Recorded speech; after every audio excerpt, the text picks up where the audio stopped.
Ayan po mga kalapatid, so yung mata ng ating ibon, oh. Oh. Alas pinipikit-pikit niya na. Luhang-luha yung mata niya, oh.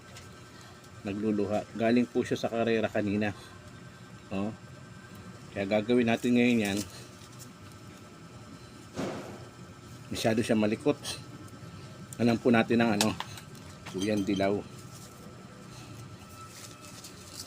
Oops.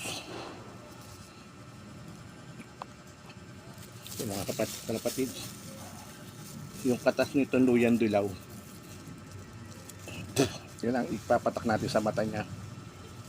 Bukas ng umaga o kaya mamayang gabi makikita natin yung resulta nito.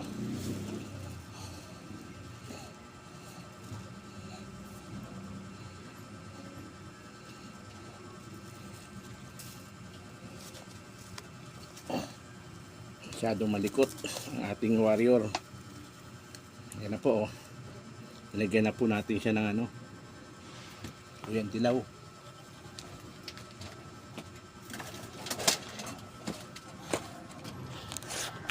Yan po mga kalapatid. Yan po siya, checkered. Meron siyang sing-sing na pill tsaka personal band na papabong. Tingnan niyo po ang mata niya, oh. Kikirap-kirap siya, oh. Ayan po, oh.